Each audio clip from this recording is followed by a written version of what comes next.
Hello guys, हमने general science के अंदर 3 पार्ट थे। पहला था फिजिक्स, केमिस्ट्री और बायो। फिजिक्स के लगभग हमने सभी टॉपिक कर लिए हैं। पिछले वीडियो में आपको सभी टॉपिक मिल जाएंगे। आज हम जो बात करेंगे जो है केमिस्ट्री है। केमिस्ट्री का जो हम पहला टॉपिक ले रहे हैं धातु, अधातु और मिश्र धातु। इस पर बेस हम कुछ क्वेश्चन भी करेंगे जो कि एग्जाम में आने की दृष्टि से बहुत ही महत्वपूर्ण है। पहले हम समझेंगे कि धातु अधातु होती क्या है। तो हम समझते हैं कि धातु और धातु और मिश्र धातु, इसको हम बाद में देखेंगे। पहले समझेंगे धातु और अधातु। मिश्र धातु क्या होती है, यानी कि धातुओं और धातुओं का क्या होता है, मिश्रण, यानी कि इनमें मिश्रण ही आएगा।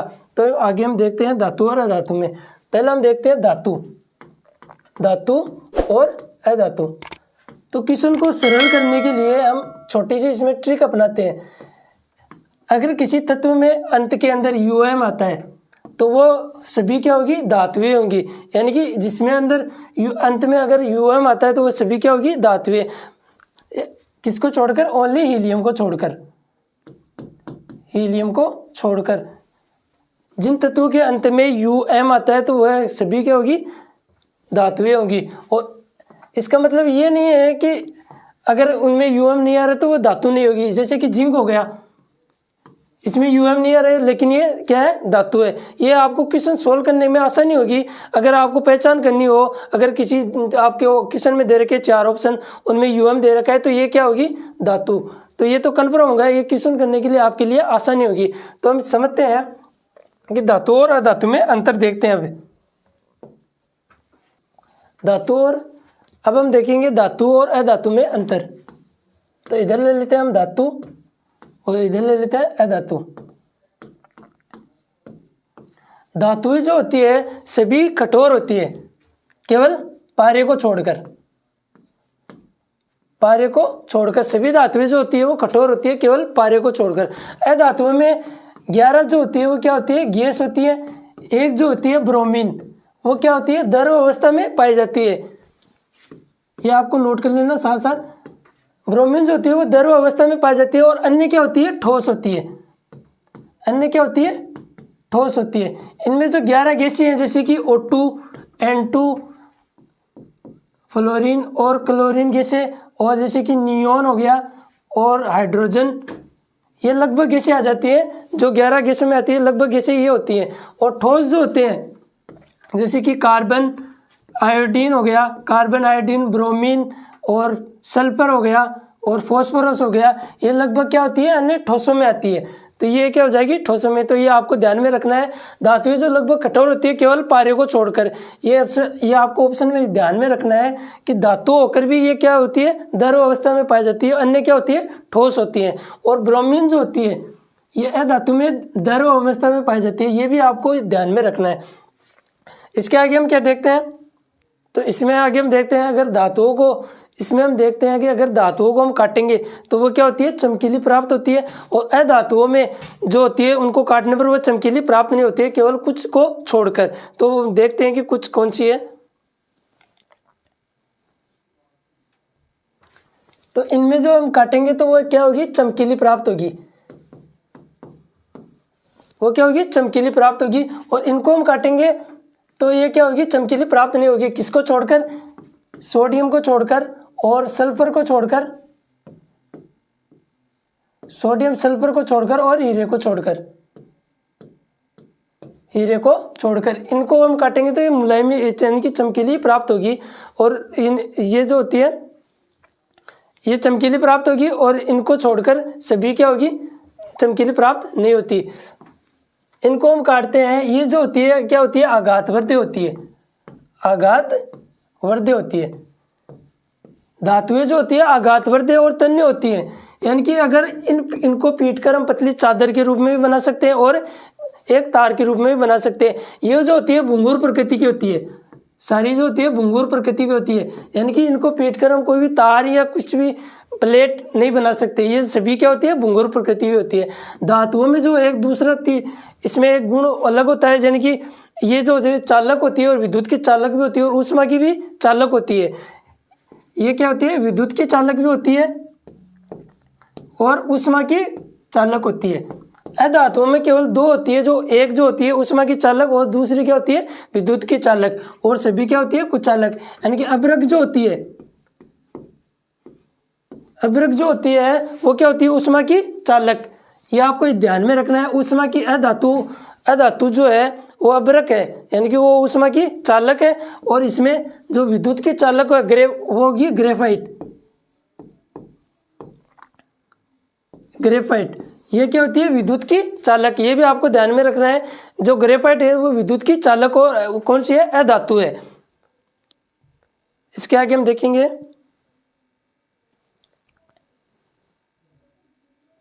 धातुएं जो होती है सभी क्या होती है, सारी प्रकृति की होती है। धातुएं जो होती है वो सभी क्या होती है, सारी प्रकृति की होती है। और जो अधातु है, अधातु जो है वो अम्लीय और उदासीन प्रकृति की होती है। और इनके बॉइलिंग पॉइंट और मेल्टिंग पॉइंट जो है वो उच्च होते हैं। और इनका घनत्व भी क्या होता है, उच्च होता है। किनका, धातुओं का। और इनका जो होता है अल्प होता है, इनका अल्प होता है। और घनत्व भी क्या होता है, अल्प होता है। ये क्या होती है, इलेक्ट्रॉन, यानी कि इनको जल के अंदर घोलेंगे तो क्या होती है, क्या देगी, पॉजिटिव आयन देगी। और तो ये हमने धातुओं और अधातुओं के बारे में समझा। तो इसके आगे हम क्या देखते हैं, क्वेश्चन करेंगे और उनके अंदर भी कुछ समझेंगे। और वो भी जो क्वेश्चन है वो बहुत ही महत्वपूर्ण है। तो आगे हम क्वेश्चन देखते हैं। क्वेश्चन आपका पहला क्या दे रखा है, बॉक्साइट किस धातु का आयस्क है। बॉक्साइट जो है वो एल्यूमिनियम का होता है, यानी कि Al2O3 2H2O। बॉक्साइट किस धातु का आयस्क है, एल्यूमिनियम का। तो इसका कौन सा ऑप्शन हो जाएगा, इसका ए ऑप्शन हो जाएगा। तो बॉक्साइट इसको बोलते हैं, ये आयस्क है किसका, एल्यूमिनियम का। तो बॉक्साइट किस धातु का आयस्क है, एल्यूमिनियम का। तो इसका कौन सा ऑप्शन हो जाएगा, ए ऑप्शन सही हो जाएगा। इसके आगे हम नेक्स्ट क्वेश्चन देखते हैं। नेक्स्ट क्वेश्चन क्या दे रखा है, जंग रस्ट का उदाहरण है। जंग जो है वो एक यौगिक का उदाहरण है। एक यौगिक का, यानी कि जंग लगना। जंग किसी की, यानी कि किसी ऑक्सीजन के संपर्क में आती है तभी जंग लगती है। तो वो एक यौगिक का निर्माण करते हैं। तो ये कौन सा हो जाएगा, इसका ऑप्शन ए ऑप्शन सही हो जाएगा। ओके, इसका ए ऑप्शन सही हो जाएगा। ओके, तो इसके आगे हम नेक्स्ट क्वेश्चन देखते हैं। नेक्स्ट क्वेश्चन क्या दे रखा है आपके, निम्न में से कौन सा एलोह धातु है। एलोह धातु यानी कि उसमें लोहे की मात्रा न पाई गई हो। तो इसमें पहला क्या दे रखा है, धातु। तो हमने अभी भी देखा था, अगर किसी भी तत्व के अंत में UM आ रहा है तो वो क्या होगा, धातु। तो इसमें जो फॉस्फोरस है वो अधातुओं के अंदर आता है। तो ये ऑप्शन इसका कैंसिल हो जाएगा, यानी कि धातु तो है ही नहीं है। तो फॉस्फोरस क्या आता है, अधातुओं में आता है। तो ये तीन ऑप्शन बचे, कोबाल्ट और निकिल। तो इनमें जो अलोह धातु होती है वो क्या होती है, एल्यूमिनियम। इनमें क्या होता है, लोहे की मात्रा नहीं पाई जाती। तो ये अलोह धातु हो जाएगी। तो इसका सी ऑप्शन सही हो जाएगा। ओके, इसके आगे हम नेक्स्ट क्वेश्चन देखते हैं। नेक्स्ट क्वेश्चन क्या जाएगा, धातुओं में निम्न की प्रक्रिया द्वारा गर्म होती है। धातु जो होती है वो क्या होती है, चालन द्वारा। धातुओं में क्या होता है, इलेक्ट्रॉन होते हैं। उनमें इलेक्ट्रॉन जो एक स्थान से दूसरे स्थान पर जाता है तब उनमें क्या होते हैं, गर्म हो जाती है। तो उनमें क्या होता है, चालन होता है। इलेक्ट्रॉनों का क्या होता है, चालन होता है। तो इसका कौन सा ऑप्शन हो जाएगा, ए ऑप्शन सही हो जाएगा। ओके, इसके आगे हम नेक्स्ट क्वेश्चन देखते हैं। नेक्स्ट क्वेश्चन दे रखा है, पीतल एक मिश्र धातु है जबकि वायु क्या है। पीतल तो एक मिश्र धातु है।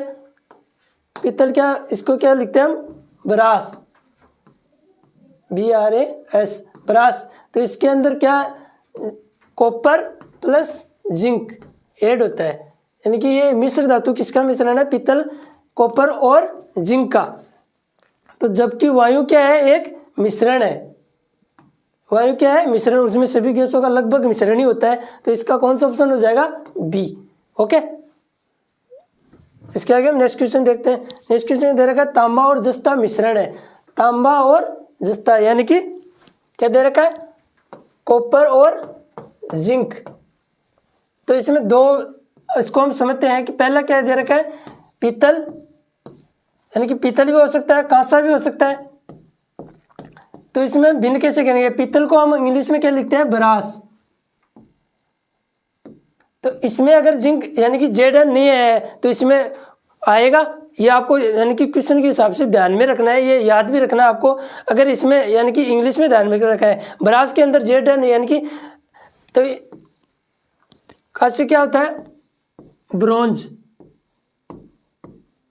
तो इसमें Zn आ गया है तो मतलब उसमें नहीं आएगा। इसमें नहीं आया तो इनके योग में आएगा। तो यानी कि कॉपर प्लस जिंक किसका उदाहरण है, पीतल का। और कांस्य में क्या होता है, कॉपर प्लस टिन,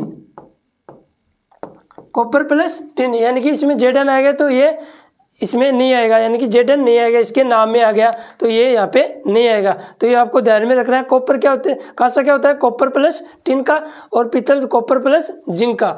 तो इसमें कौन सा हो जाएगा, पीतल। जर्मन सिल्वर में क्या होता है, copper plus zinc plus nickel, ये तीन का ऐड होता है इसमें जर्मन सिल्वर में। तो इनमें कॉपर तो कॉमन है, सब में आएगा, कांसे में भी कॉपर आता है, पीतल में भी आता है, जर्मन सिल्वर में भी आता है। जर्मन सिल्वर में जिंक प्लस निकिल इसमें ऐड हो जाता है। तो यह भी आपको ध्यान में रखना है। ओके, तो इसका कौन सा ऑप्शन हो जाएगा, पीतल। तांबे प्लस जिंक यानी कि कॉपर प्लस जिंक। ब्रास के अंदर जेडन नहीं आ रहा तो इसमें जेडन आ जाएगा, तो इसका पीतल सी ऑप्शन सही हो जाएगा। कांसा मिश्र धातु है, ये भी हमने अभी भी देखा है, यानी कि ब्रोंज। तो इसमें जेडन आ गया तो इसमें यौगिक में नहीं आएगा, यानी कि जो इनका मिश्रण होगा उसमें नहीं आएगा। तो कॉपर प्लस क्या आ जाएगा, टिन। तो कॉपर प्लस टिन किस ऑप्शन में दे रखा है, इसके ए ऑप्शन में। तो इसका ए ऑप्शन सही हो जाएगा। कॉपर प्लस टिन ये से भी नहीं है। Copper plus zinc plus nickel, तो ये किसका है, जर्मन सिल्वर का, जर्मन सिल्वर का, यानी कि मिश्र धातु है जर्मन सिल्वर। तो कॉपर जिंक प्लस निकिल, तो ये इसका कौन सा ऑप्शन हो जाएगा, A option, copper plus tin, कांसे का। टांके से बनी मिश्र धातु, टांके से जो मिश्र धातु बनती है इसमें क्या होता है, सीसा प्लस क्या होता है, टिन। सीसा प्लस क्या होता है, टिन। तो सीसा प्लस टिन इसमें किसी में नहीं दे रखा, तो इसका कौन सा ऑप्शन हो जाएगा, इसमें रांगा प्लस तांबा, सीसा प्लस तांबा, रांगा प्लस सीसा, तो इसमें किसी में नहीं दे रखा, तो इसका कौन सा ऑप्शन हो जाएगा, डी ऑप्शन सही हो जाएगा। टांकी के अंदर जो मिश्र धातु होती है वो सीसा प्लस टिन की होती है, तो इसमें ये ऑप्शन किसी में नहीं दे रखा, तो कौन सा ऑप्शन हो जाएगा, उपरोक्ता कोई नहीं, तो इसका डी ऑप्शन सही हो जाएगा। इसका 9 क्वेश्चन दे रखा है, पीतल कांसा जर्मन सिल्वर में कौन सी धातु है जो कॉमन है, वही है। इसमें जो ऑप्शन जो है वो गलत दे रखेंगे, इसमें नहीं है, ये नहीं है आपको, यानी कि इसमें जो पीतल में, कांसे में और जर्मन सिल्वर में जो कॉमन धातु है, ये भी हमने देखा था, कॉमन जो होती है वो क्या होती है, कॉपर, यानी कि तांबा। तांबा जो होती है सभी में क्या होती है, कॉमन। पीतल में क्या होता है, पीतल में ब्रास आता है, तो इसमें क्या आ जाएगा, कॉपर प्लस जिंक। और कांसा में क्या होता है, ब्रोंज, तो इसमें जेडन नाम में आ गया तो क्या आ जाएगा, copper plus tin, copper plus tin. तो इसमें जर्मन सिल्वर में क्या आ जाएगा, copper plus zinc plus nickel, तो इसमें निकिल आ जाएगा। तो इसका कौन सा ऑप्शन हो जाएगा, कॉपर, यानी कि कॉपर सब में कॉमन आएगा, तो इसका डी ऑप्शन सही हो जाएगा। ओके, तो इसके आगे हम नेक्स्ट क्वेश्चन देखते हैं। सीसा किसका मिश्र धातु है, सीसा जो है वो रेत और लवण का है, तो कौन से ऑप्शन में दे रखा है इसका, अभ्रक और क्वांटिज का, कॉपर और टिन का, जस्ता और निकिल का, तो रेत और लवण का। तो सीसा जो है किसका मिश्रण है, रेत और लवण का। ओके, तो इसके आगे हम नेक्स्ट क्वेश्चन देखते हैं। नेक्स्ट क्वेश्चन दे रखा आपका पारा अयस्क है, पारा यानी कि Hg। पारा जो अयस्क होता है वो क्या किसका होता है, केलोमाइट का भी नहीं होता, गैलोनिना का भी नहीं होता, केलोमेन का होता है, केलोमेन का, यानी कि HgS।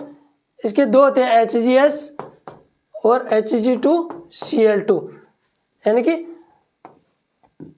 इसके दो होते हैं अयस्क, HgS व HgCl2, तो केलोमेन इसका ऑप्शन हो जाएगा, पारा अयस्क।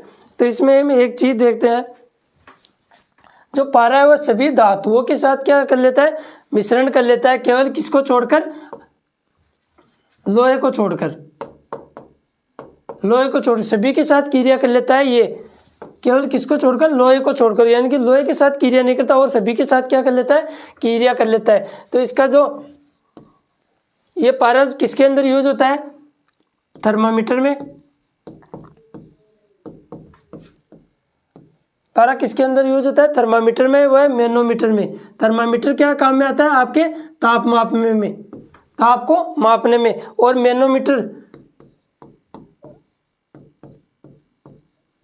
मैनोमीटर किस में काम आता है? आपके दाब को नापने में, दाब को मापने में। ये आपको ध्यान में रखना है। जो है पारा जो है वो थर्मामीटर में यूज होता है। थर्मामीटर किसको मापने में? ताप में। और मैनोमीटर किसको मापने में? दाब में। तो आपको ये दो चीज भी ध्यान में रखनी है। ओके, तो पारा ऐसा किसका है? केलोमेन का, यानी कि इसमें हो जाएगा सिल्वर, ये Hg क्लोराइड, और इसमें सल्फर, Hg सल्फर। तो इसके दो हो जाएंगे अयस्क, HgS और HgCl2, पारे के दो अयस्क हो जाएंगे इसमें। तो इसका कौन सा हो जाएगा? केलोमेन। ओके, 12 क्या दे रखा है? तार को खींचने योग्य सबसे नमनीय धातु। तार को खींचने योग्य यानी कि वह भी हमने देखा था कि आघातवर्ध, यानी कि ऐसा धातु जिसको खींचकर क्या जा सके, ये प्लेट के रूप में या तार के रूप में बनाए जा सकते हैं तन्ने। तो इसका कौन सा ऑप्शन? बेस्ट ऑप्शन जो है वो सोना है। तो इसका कौन सा ऑप्शन हो जाएगा? सोना। तो इसको हम खींचकर तार या प्लेट के रूप में आसानी से बना सकते हैं। तो इसका फर्स्ट ऑप्शन सही हो जाएगा। 13वां क्वेश्चन क्या दे रखा है? अत्यधिक आघातवर्ध कौन सी धातु है? जो अत्यधिक होती है वो क्या होती है? सोना। और दूसरे नंबर पे क्या आती है? दूसरे नंबर पे आती है चांदी,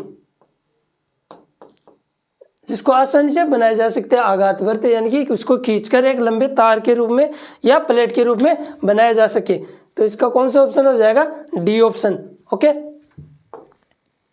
दूसरा देखा, थर्मिक वेल्डिंग एक प्रकार का है। थर्मिक वेल्डिंग यानी कि फ्यूज के अंदर उस तार को एक द्रव द्वारा जोड़ा जाता है।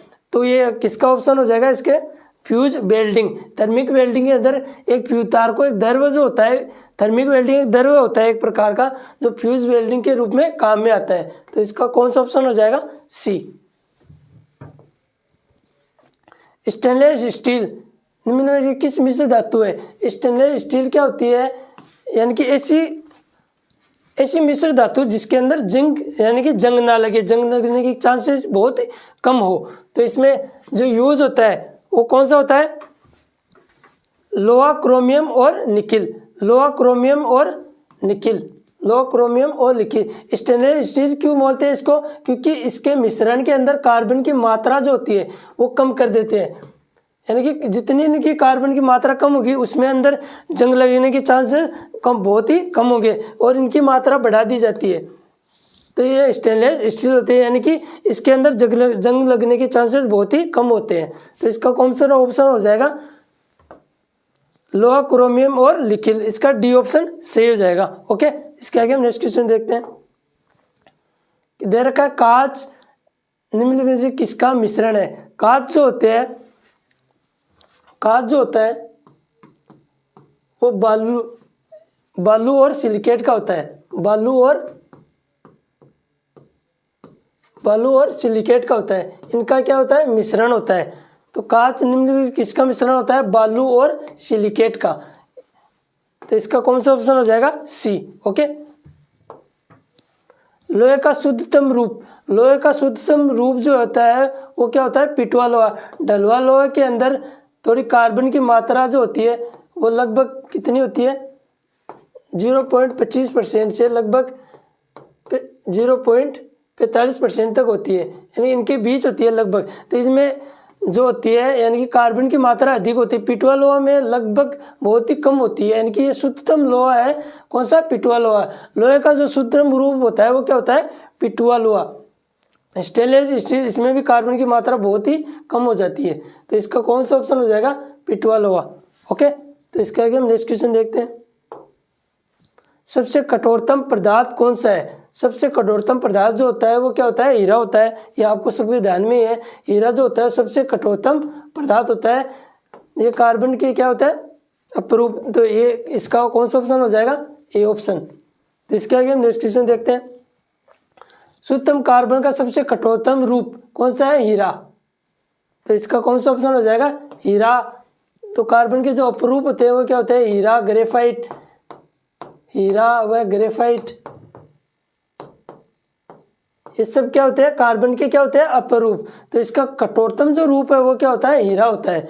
तो इसका कौन सा ऑप्शन हो जाएगा, ए ऑप्शन। पेंसिल सिक्का किस चीज का बना होता है, पेंसिल सिक्का जो होता है वो ग्रेफाइट का बना होता है, यानी कार्बन के अपरूप का। तो इसका ग्रेफाइट ऑप्शन सही हो जाएगा। तो इसके ए ऑप्शन सही होगा। पेंसिल सिक्का जो होता है उसमें ग्रेफाइट यूज में होता है, तो ये इसका ए ऑप्शन सही हो जाएगा। निम्न में से कौन सा ऑक्साइड उदासीन है, इसमें जो ऑक्साइड ये क्या होता है, अम्लीय होता है, यह धातु के रूप में होता है, ये क्या होता है, अम्लीय होता है। और सभी धातुएं जो होती है वो क्या होती है, सारी होती है। तो इसमें सोडियम और कैल्शियम क्या होते हैं, सारी है। सोडियम और कैल्शियम क्या होता है, सारी है। और तो ये जो उदासीन होगा कौन सा ऑप्शन हो जाएगा, B option, CO carbon monoxide. इनमें से कौन सा ऑक्साइड उदासीन है, कार्बन मोनोऑक्साइड, यानी कि बी ऑप्शन सही हो जाएगा इसका। ओके, इसका 22वां क्वेश्चन क्या दे रखा है, निम्नलिखित में सबसे भारी धातु, सबसे भारी धातु इसके परमाणु भार से हम देखेंगे, एल्यूमिनियम और तांबा और चांदी। एल्यूमिनियम का जो होता है परमाणु भार कितना होता है, 27, और चांदी का कितना होता है, 64, सॉरी तांबे का कितना होता है, 64, और चांदी का कितना होता है, 108 परमाणु भार। यानी कि परमाणु भार जिनका अधिक होगा वो सबसे भारी धातु होगी, भारी धातु होगी। तो तांबे का कितना होता है, 64, और चांदी का कितना होता है, 108, और यूरेनियम का कितना होता है, 238। तो ये सबसे भारी धातु होगी, किसके आधार पर होंगे, परमाणु भार के आधार पर। तो 27 एल्यूमिनियम का हो जाएगा, तांबे का 64 और चांदी का 108, तो सर्वाधिक है, यानी कि 238 है उसका यूरेनियम का। तो इसका कौन सा ऑप्शन हो जाएगा, भारी धातु यूरेनियम हो जाएगी। ओके, तो इसके आगे नेक्स्ट क्वेश्चन देखते हैं। नेक्स्ट क्वेश्चन देखा, कौन सी गैस निष्क्रिय है। आवर्त सारणी के अंदर 3 ब्लॉक होते हैं, एस ब्लॉक, डी ब्लॉक और पी ब्लॉक। पी ब्लॉक के अंदर आती है निष्क्रिय गैसें, यानी कि क्लोरीन वर्ग के बाद आती है। क्लोरीन वर्ग जो होता है, यानी कि फ्लोरीन क्लोरीन इनका जो वर्ग होता है इसके बाद आती है ये निष्क्रिय गैसें। तो निष्क्रिय गैसें कौन सी होती है, आर्गन, ये किसी से क्रिया नहीं करती। तो इसका कौन सा ऑप्शन हो जाएगा, सी। तो निष्क्रिय गैस जो होती है वो क्या होती है, आर्गन। तो इसका सी ऑप्शन सही हो जाएगा। 24वां क्वेश्चन में ऐसी धातु है जो द्रव अवस्था में पाई जाती है। द्रव अवस्था में क्या पाई जाती है, पारा। ये भी हमने देखा था, पारा जो होता है वो अभी हमने देखा किसमें अंदर होता है, थर्मामीटर में। थर्मामीटर में क्या मापने के लिए, माप यानी कि ताप। और दूसरा किसमें होता है, मैनोमीटर में। मैनोमीटर में क्या मापने के लिए, दाब। पारे का यूज होता है, इन दोनों में पारे का यूज होता है। तो इसका कौन सा ऑप्शन हो जाएगा, ए ऑप्शन, यानी कि धातु जो होती है वो द्रव अवस्था में कौन सी पाई जाती है, केवल पारा। और सभी क्या होती है, सभी धातु क्या होती है, ठोस होती है। केवल पारा ही जो है वो द्रव अवस्था में पाया जाता है। तो इसका कौन सा ऑप्शन हो जाएगा, ए ऑप्शन। ओके, तो इसका आगे हम नेक्स्ट क्वेश्चन देखते हैं। नेक्स्ट क्वेश्चन दे रखा है आपके, शुद्धतम धातु, शुद्धतम सोने की माप। शुद्धतम जो सोना होता है वो हमेशा क्या होता है, 24 कैरेट का। इसमें जो 22 कैरेट का होता है वो मिलावट, यानी कि उसमें कुछ मिलाया जाता है तभी आभूषणों के निर्माण होता है। 24 कैरेट से आभूषणों का निर्माण नहीं होता, लेकिन जो शुद्धतम सोना जो होता है वो हमेशा 24 कैरेट का ही होता है। तो इसका कौन सा ऑप्शन हो जाएगा, डी ऑप्शन सही हो जाएगा। ओके, तो इसके आगे हम नेक्स्ट क्वेश्चन देखते हैं। नेक्स्ट क्वेश्चन दे रखा, सबसे जटिलतम कार्बनिक पदार्थ होता है। तो पहला ऑप्शन क्या दे रखा है आपका, वसा, और बी ऑप्शन दे रखा है कार्बोहाइड्रेट, और सी ऑप्शन दे रखा है आपका प्रोटीन। तो सबसे जो जटिलतम कार्बनिक पदार्थ है वो क्या होगा, आपका प्रोटीन। तो इसका सी ऑप्शन सही हो जाएगा। ओके, तो इसके आगे हम नेक्स्ट क्वेश्चन देखते हैं। नेक्स्ट क्वेश्चन दे रखा है, क्विक सिल्वर का रासायनिक नाम क्या है। क्विक सिल्वर को हम किसी में पारे के रूप में देखते हैं। तो इसमें ये ऑप्शन थोड़ा गलत दे रखा है, क्विक सिल्वर को हम पारे के रूप में जानते हैं। तो इसका कौन सा ऑप्शन हो जाएगा, ए ऑप्शन, यानी कि चांदी भी नहीं होगा, इसका स्वर्ण भी नहीं होगा, तांबा भी नहीं होगा। क्विक सिल्वर जो होता है वो हमेशा पारे के रूप में देखा जाता है। तो इसका ए ऑप्शन सही हो जाएगा। ओके, तो इसके आगे हम नेक्स्ट क्वेश्चन देखते हैं। आपका नेक्स्ट क्वेश्चन दे रखा है, निम्नलिखित में से कौन सी धातु ऑक्सीजन के साथ तेजी से अभिक्रिया करती है। तो किसी आवर्त सारणी के अंदर दाएं से बाएं जाने के अंदर धातुओं की जो क्रियाशीलता है वो घटती जाती है, यानी कि लगभग सभी की क्रियाशीलता क्या होती है, दाएं से बाएं जाने पर क्या होती है, घटती है। तो पहले इसमें पहले पर क्या आता है, इसमें मैग्नीशियम, तो इसके बाद क्या होता है, ये आयरन, कॉपर और जिंक, ये ऐसे जाते हैं, यानी कि पहले इसमें आयरन, कॉपर और जिंक तो ऐसे जाते हैं, तो इनकी क्रियाशीलता कम होती है। तो मैग्नीशियम की जो क्रियाशीलता होती है वो सर्वाधिक होती है। तो इसका कौन सा ऑप्शन हो जाएगा, ये तेजी से क्रिया किसके साथ करेगा, ऑक्सीजन के साथ। मैग्नीशियम ऑक्सीजन के साथ क्रिया करके क्या बनाया जाएगा, मैग्नीशियम ऑक्साइड MgO। तो इसका कौन सा ऑप्शन हो जाएगा, ए ऑप्शन। ओके, तो इसके आगे हम नेक्स्ट क्वेश्चन देखते हैं। नेक्स्ट क्वेश्चन देखा, ताप का सबसे अच्छा चालक, ताप का सबसे जो अच्छा चालक वो क्या होता है, चांदी। ताप का जो सबसे अच्छा चालक क्या होता है, आपका चांदी। लोहा भी नहीं होता, तो यानी कि ताप का अच्छा चालक, यानी कि उसमें धारा का प्रवाह आसानी से हो जाए, तो इसका बी ऑप्शन सही हो जाएगा। ओके, धातुओं को अगर जल के अंदर घोलेंगे तो क्या देगी, ऋणायन देगी। ओके, अगर आपको वीडियो अच्छा लगा हो तो वीडियो को लाइक, शेयर और कमेंट जरूर करें। हमारे साथ जुड़ने के लिए आप टेलीग्राम पे सोनू कंपटीशन क्लासेज इनसे भी जुड़ सकते हैं, फेसबुक पे भी जुड़ सकते हैं, इंस्टाग्राम पे भी जुड़ सकते हैं। टेलीग्राम से आपको फ्री PDF प्राप्त हो जाएगी। Okay, thank you.